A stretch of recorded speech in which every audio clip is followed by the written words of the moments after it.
Alright, so let me tell you about the single biggest screw-up in Kaltharian military history. And yes, before you ask, I was the idiot in charge? My name is Commander Zyx, and I used to be someone important in the Kaltharian Empire. Used to be past tense. Notice that. See, the Kaltharian Empire had been the big deal in this corner of the galaxy for about 4,000 cycles. We controlled 847 star systems. 847. We had plasma cannons that could crack planets like eggs. We had shields that could stop a supernova. We had ships the size of small moons. Nobody messed with us. Nobody even thought about messing with us. And then we found Earth. Oh boy. Oh boy. Oh boy. Our scout ship stumbled across this little blue marble spinning around a boring yellow star, and we did what we always do. We ran the scans. We checked the databases. We analyzed the population. And you know what we found? Primitive meat sacks who still used chemical propulsion to get off their own planet. Chemical propulsion. Can you believe that? They were literally lighting fires under metal tubes and riding the explosions into space like some kind of demented fireworks display. I remember sitting in my command chair looking at the data on my screens and actually laughing. I mean really laughing. The kind of laugh where your breathing flaps vibrate and you have to clutch your midsection. These humans, as they called themselves, were fighting each other with metal projectiles. They were burning dead plants for energy. They had not even figured out basic graviton manipulation yet. The High Council gave me the assignment personally. They said, "Zyx, go get us that planet. Nice location, good resources, negligible resistance expected." They told me to take 3 battle cruisers and 1 carrier group for a whole planet. That should have been my first clue. Honestly, when the High Council thinks 3 ships are enough, they are either very confident or very stupid. I chose option 1. Big mistake. I assembled my fleet, briefed my troops, and plotted the jump to Earth space. The whole operation was supposed to take 2 weeks, maybe 3 if the locals were particularly annoying. I even told my second officer, Lieutenant Krull, that we would be home in time for the Celestial Games. I was that confident. Spoiler alert, we missed the games. We missed a lot of games. We dropped out of hyperspace right above their moon. Very dramatic entrance, if I do say so myself. Our ships blocked out their sun over 3 major population centers. We broadcast the standard surrender ultimatum in 47 languages. We gave them 12 hours to respond. They responded in 3. But not with a surrender. Oh no. These absolute lunatics opened fire with everything they had. And I mean everything. Missiles, lasers, railguns, and something they called nuclear weapons, which are exactly as insane as they sound. They literally split atoms apart to create explosions. Who does that? Who thinks that is a good idea? Our shields held, obviously. Their weapons were primitive garbage compared to our technology. But here is the thing that nobody warned me about. Humans do not care about primitive. They do not care about outmatched. They do not care about outmatched. They do not care about impossible odds. They just keep coming. We landed ground forces in a place called Australia, figuring we would start with a smaller continent, work our way up, you know. Standard procedure. My troops hit the ground, set up perimeter shields, and prepared to accept the inevitable surrender. Instead, they got attacked by the local wildlife. Yes, you heard that right, the wildlife. Apparently everything on that continent is designed to kill you. Spiders the size of dinner plates, snakes with venom that melts your insides, birds that dive bomb you with their claws, and the humans. The humans were using the chaos to flank my positions with homemade explosives strapped to remote-controlled vehicles. Then this one human, some random civilian with a thick accent, actually charged one of our walkers with nothing but a mining tool and some kind of beer bottle full of flaming liquid. A beer bottle. He damaged a 15-ton combat mech with a bottle. Our pilot had to eject. Things went downhill from there, fast. The humans started adapting to our tactics within hours. Hours. We would set up a position, and they would figure out the weak points before we even finished deploying. They used their own infrastructure against us, collapsing buildings, flooding tunnels, cutting power grids to create ambush zones. They fought dirty. They fought mean. They fought like every single battle was their last stand. And the worst part? They were enjoying it. They intercepted communications where they were actually laughing while shooting at my troops. Laughing. One of them said, and I quote, "Finally something interesting to do on a Tuesday." After 6 days of this nightmare, I pulled everyone back to the ships. We had lost 40% of our ground forces, 40%, to a species that had not even left their own solar system yet. The High Council was going to disintegrate me. The emergency meeting lasted 8 hours. 8 hours of bureaucrats yelling at me through hologram projectors. They blamed faulty intelligence. They blamed my tactics. They blamed solar radiation affecting our equipment. They blamed everything except the obvious truth. We had picked a fight with crazy people, and crazy does not follow the rules. The High Council decided we needed to go back, with reinforcements. Lots of reinforcements. They tripled my fleet size, gave me access to advanced siege weaponry, and assigned me 200,000 additional troops. They also gave me a very clear message: do not come back without that planet. No pressure, right? We spent 6 months preparing, 6 months studying human tactics, upgrading our armor, developing countermeasures. We were ready for everything. Absolutely everything. Except for the fact that humans had spent those same 6 months preparing too. When we came out of hyperspace the second time, we immediately noticed something wrong. Earth had a defensive satellite network. A whole network. They had gone from chemical rockets to orbital weapons platforms in half a cycle. That is not supposed to be possible. That violates about 17 different laws of technological progression. But humans do not care about laws, especially not alien ones. We pushed forward, anyway. Our new shields could handle their satellites. We deployed our forces in multiple locations simultaneously. North America, Europe, Asia. We were not messing around this time. That is when we met Captain Rita Stone. This human female was apparently in charge of defense coordination for the North American sector. She was 5'0", had gray hair and looked like somebody's grandmother. I watched her on intercepted video feeds organizing artillery strikes while drinking something called coffee and telling her troops to quit whining like babies. She scared me more than our own high executioner. Then there was engineer Kyle Briggs. This maniac had apparently spent the entire 6 months reverse engineering our salvage technology and building human versions, worse versions technically, cruder, but they worked. He had figured out plasma containment using spare parts and duct tape. Duct tape. I do not even know what duct tape is, but apparently humans use it to fix everything, including impossible physics problems. Our forces landed in a place called Texas and immediately got hit with something they called railgun artillery. Solid metal slugs accelerated to fractional light speed using electromagnetic rails. Simple, brutal, effective. It punched right through our shield generators because nobody had told the humans that was supposed to be impossible. In Europe, they had dug tunnel networks under every major city. Our ground sensors could not track them properly because they had lined the tunnels with some kind of lead alloy that blocked our scans. They were popping up behind our lines, taking shots and disappearing before we could respond, like demented rodents with rocket launchers. And in Asia, they had somehow weaponized their commercial drone technology. Thousands of small flying machines, each carrying shaped charges, swarming our vehicles like angry insects. We shot down hundreds, thousands. They just kept coming. Do you know how demoralizing it is to watch a 10 million credit hover tank get taken out by something that costs less than a decent meal? Captain Stone coordinated a counterattack that cut off 3 of my battalion supply lines simultaneously. Kyle Briggs built a directional EMP weapon that fried our communication relays. And some random farmer in Australia, I kid you not, took down one of our troop transports with a modified crop dusting aircraft and homemade explosives. We lasted 11 days before I ordered another retreat. 11 days. I had lost 60% of my ground forces this time. The fleet had taken damage. Actual damage! From a pre-spaceflight civilization, I was going to be executed, or worse, assigned to desk duty. The council meeting after that was not a meeting. It was a funeral. My funeral. They stripped 2 of my command codes and put me on formal notice. One more failure and I would be commanding waste recycling stations on the edge of nowhere.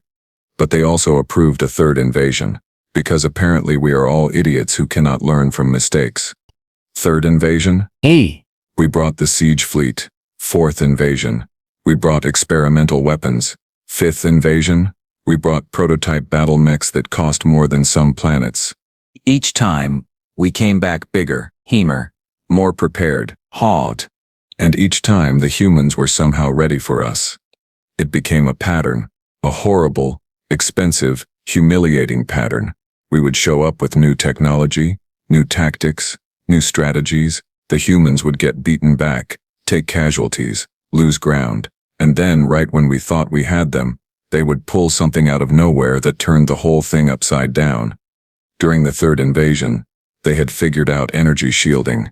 Crude versions. Sure, they flickered, they overheated, they exploded sometimes, but they worked well enough to stop our plasma fire. Kyle Briggs had apparently published the designs on something called the Internet, and now every human with a garage and too much free time was building their own versions.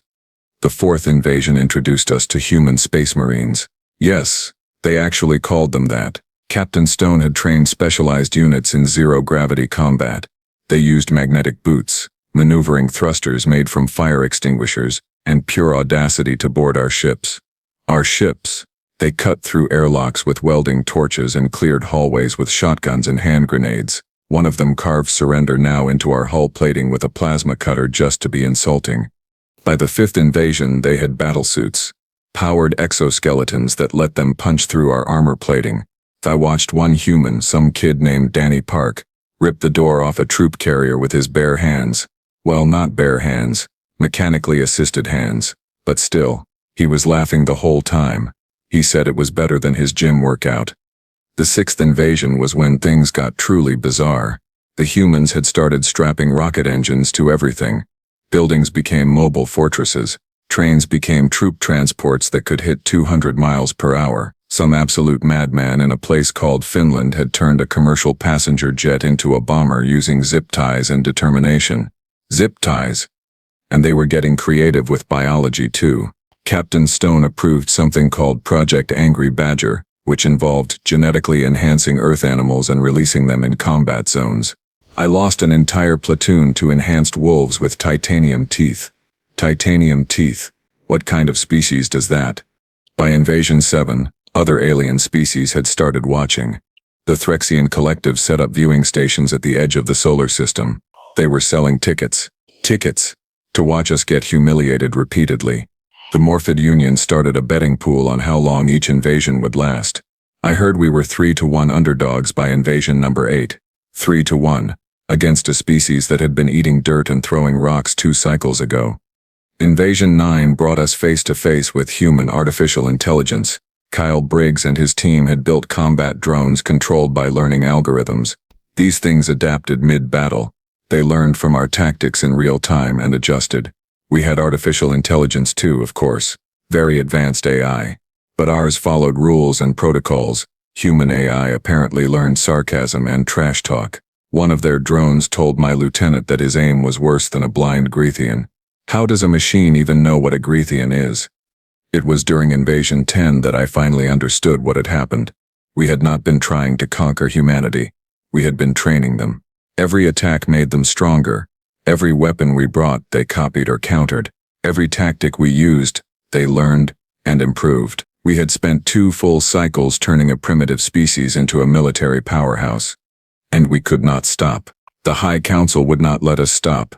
Kaltharian pride would not let us stop. We had announced to the entire galaxy that we would conquer Earth. If we gave up now, we would be a joke forever. We were already kind of a joke, honestly, but at least we could pretend we were still trying. So we kept coming back, and they kept getting stronger, and somewhere in the background, the Threxians kept selling tickets. I was trapped in the dumbest war in galactic history and I had started it. Invasion 15. The big one. The final push. The High Council committed everything. And I mean everything. Every available ship, every soldier, every weapon in our arsenal. They pulled forces from border patrols, garrison duty, ceremonial positions. We assembled the largest Kaltharian fleet in history. Over 2,000 warships, 5 million troops, enough firepower to sterilize 100 planets. The message was clear. Win or do not bother coming home. We jumped into Earth space expecting total dominance. We got total chaos instead. The humans had built their own fleet. A real fleet. Capital ships, destroyers, fighters, the whole package. They were not pretty. They looked like someone had welded scrap metal together in the dark. But they worked. Oh boy, did they work. Captain Stone was commanding from something they called the UHSS Defiance, a massive warship built from retrofitted orbital platforms and pure human stubbornness. Kyle Briggs had apparently designed the weapons systems in his basement, and now those basement weapons were punching holes in our flagship. The battle lasted 3 hours. 3 hours that felt like 3 years. Their fighters moved in swarm patterns we could not predict. Their capital ships had redundant systems on top of backup systems on top of emergency backups. We would knock out their shields, and they would reroute power from life support. We would disable their engines, and they would use thruster arrays meant for docking procedures. Nothing stopped them. Nothing slowed them down. Then they deployed the planet-side weapons. Railguns the size of skyscrapers, mass drivers that launched payloads from the surface straight into orbit, laser arrays that could focus fire from 12 different locations onto a single target. They had turned their entire planet into a weapon. Their entire planet. Our formation broke within the first hour. Our shields failed within the second. By hour 3, we were just trying to survive. Ships were exploding. Troops were evacuating. Escape pods were launching in every direction. I watched the flagship, the pride of the Kaltharian Empire, the ship that had led us to victory in 800 star systems, get cut in half by a human mass driver round. Cut in half. Lieutenant Krill pulled up technical scans of human equipment and I wanted to cry. They had not just reverse-engineered our technology. They had improved it. Their plasma cannons ran hotter. Their shields recharged faster. Their hull plating was denser. They had taken everything we taught them and made it better. And they were still using duct tape to hold some of it together. I could see it on the hull breaches. Actual duct tape on a warship. I gave the retreat order. Full retreat. Emergency jump. Get out now. Save whoever you can. And run. Half my fleet did not make it out. Half. The humans chased us to the edge of the solar system, taking shots the whole way. Captain Stone broadcast a message on all frequencies. She thanked us for the practice. She thanked us, like we had been sparring partners. Then she told us not to come back unless we wanted round 16. Round 16. She thought this was a sporting event. We jumped to hyperspace in complete disarray. Ships were damaged, crews were traumatized. Morale was non-existent, and behind us I could see the Threxian viewing stations broadcasting the whole disaster to half the galaxy. We had committed our entire military to conquering one primitive planet, and we lost. We actually lost. I was definitely getting assigned to waste recycling now. So here I am, 6 months later, commander of Waste Recycling Station 47 Beta. It is exactly as glamorous as it sounds. I spend my days managing garbage compactors and trying not to think about how I used to command battle fleets. The High Council tried to spin the whole thing as a strategic withdrawal. Nobody bought it. The Threxians released a highlight compilation. It has 40 million views. 40 million. There is a part where one of our dreadnoughts gets disabled by a human teenager with a hacked mining laser, and someone added comedy music over it. I cannot go to diplomatic functions anymore without someone making explosion noises. But here is the really funny part. The part that keeps me up at night laughing in that slightly unhinged way that makes my therapist concerned. Humans started showing up at other planets, offering protection services, military consulting, defense contracts. They rolled into the Vaxian system last month with 3 warships and a proposal to upgrade their orbital defenses. The Vaxians said yes immediately. Why? Because if humans could beat the Kaltharian Empire, they could beat anybody. We created our own worst nightmare. We took a species that was busy fighting itself and gave them a common enemy, us. We showed them our technology. We taught them our tactics. We gave them 2 full cycles of hands-on military training, and now they are the hot new security contractor in 8 sectors. Captain Stone retired from Earth Defense Force and started a private military company. Kyle Briggs is selling weapons systems to anyone with credits. That Australian guy with the beer bottle, he wrote a book called How to Fight Aliens and Win. It is a bestseller on 43 worlds. The Morphid Union offered humanity a seat on the Galactic Council. The Galactic Council. They went from unknown species to council members in under 3 cycles. That took us 4,000 cycles. The Threxians want to make a documentary series about the whole thing. They asked if I would do interviews. I declined, mostly because I cannot afford the therapy bills if I have to relive that disaster again. Other empires are not even bothering with Earth anymore. The Zelthorian Armada saw what happened to us and decided that mineral-rich planet in the next system over looked way more appealing. Smart move. Very smart move. You want to know what I learned from all this? What my very expensive lesson was? Never underestimate a species that calls their planet dirt, drinks poison for fun, keeps predators as pets, and thinks that setting off explosions for entertainment is a normal weekend activity. Those are not the actions of a reasonable species. Those are warning signs. I ignored the warnings. I paid the price. My empire paid the price. And now humanity is coming for the rest of the galaxy. Good luck, everyone. You are going to need it. Me? I am staying right here with my garbage compactors. It is safer. Much safer. Besides, my therapist says I am making real progress. Only 3 panic attacks this week when I heard the word human. That is improvement, right? Right?